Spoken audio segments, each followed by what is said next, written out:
Hello everyone, new Wednesday, new Hoi 4 Dev Diary. I love that we are getting news regularly again, and this week is a continuation of last week's Dev Diary. We are still talking about all the changes to Poland in the Barbarossa patch, and today was focusing on what will be in the currently unnamed DLC portion. Last week was all the free stuff, this week is the DLC, so let's get into it.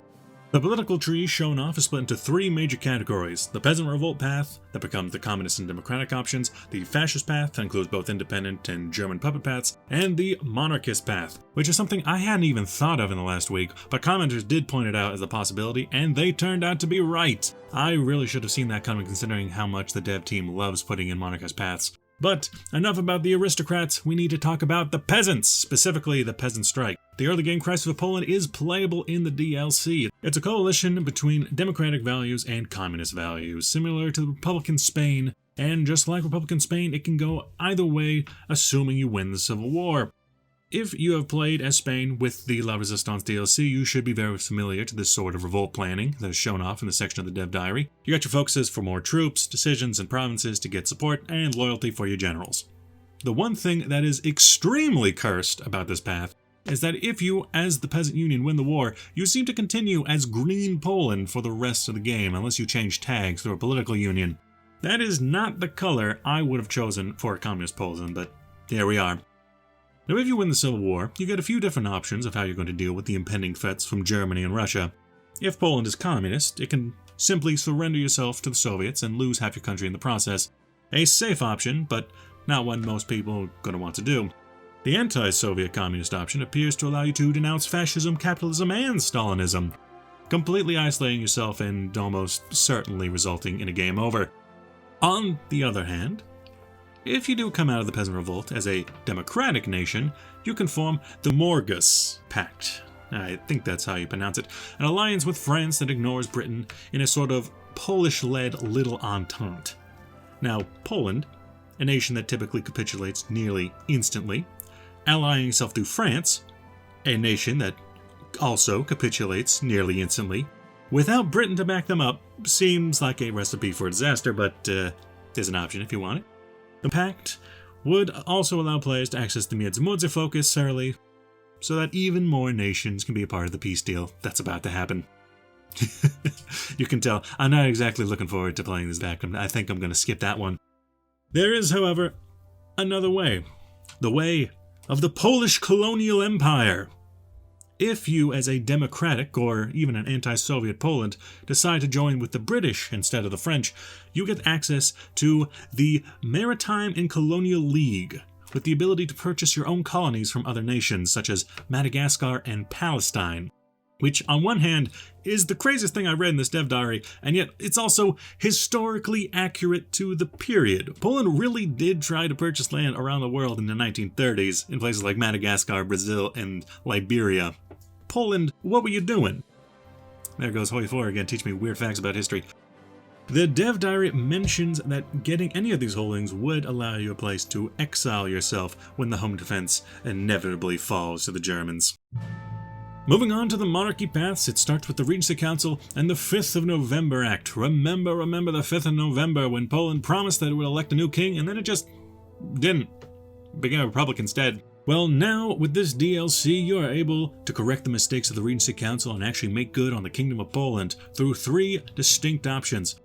Hoi 4 has a long history at this point of allowing you the ability to select multiple different kings for their monarchy paths, but making only one really viable option that people are going to take.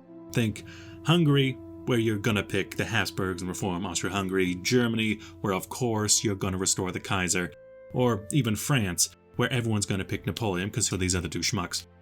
And I think that this might happen again here, but in all fairness, there's some compelling reasons to pick each of the three candidates this time. First is the Commonwealth candidate, Frederick Christian, the preferred candidate for king because of Poland's long ties to the houses of Saxony. With him, you are able to annex Lithuania without warfare, and it gives you the easiest path towards the restoration of the Commonwealth. If you are trying to recreate the Commonwealth, this seems like the man that you would want.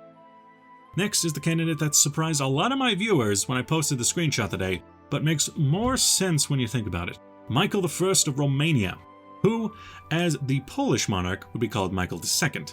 Poland and Romania had exceptional relations at this time in history, so it isn't so far-fetched that Poland, looking for a new royal family, will look to its powerful southern neighbor for a king.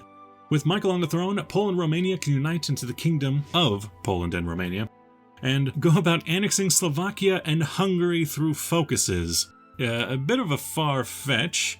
It seems to be implying a continuation of the Polish-Hungarian Union that ended in 1444, but I don't know, devs always love making references to their other games. But this Poland-Romania seems to be an incredibly powerful Eastern European bloc, basically the Międzymodzi, without having to go through stupid alliances. I think that this is going to be the monarch of choice for most players, but on the other hand, that's a lot of territory that you're going to have to defend from both sides. And if you don't want to defend from both sides, there's always the third candidate to the throne, Pavel Bermondt-Avalov, a Georgian prince and a former White Russian warlord. Bermondt, I feel, is going to be the least played of the three kings, mostly because his tree revolves around taking over the Baltic states, which is already covered by Christian, and the other possible route is kowtowing to the Germans, which is a part of the fascist path. It makes sense for him as a historical figure. He did try to personally conquer the Baltics in the 1920s, and he was a supporter of Nazism in Germany in the 1930s, but together it just feels derivative.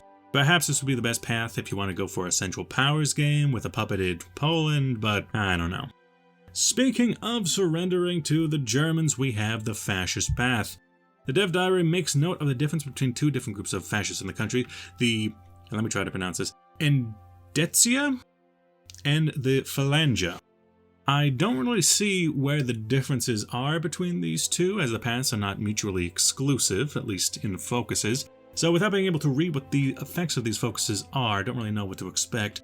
There does seem to be a difference later on, as further down the focus tree the Phalangists appear to be the independent fascist movement, seeking to create a worldwide Phalangite alliance, while the Endetia are more geared toward being the German puppet. In my opinion, the fascist path seems to have the least to do out of all the three major DLC paths, but that's to be expected considering Germany's expansionist goals and Poland's place in them. The Dev Diary ended off with a focus tree that specifically built around the Polish government in exile.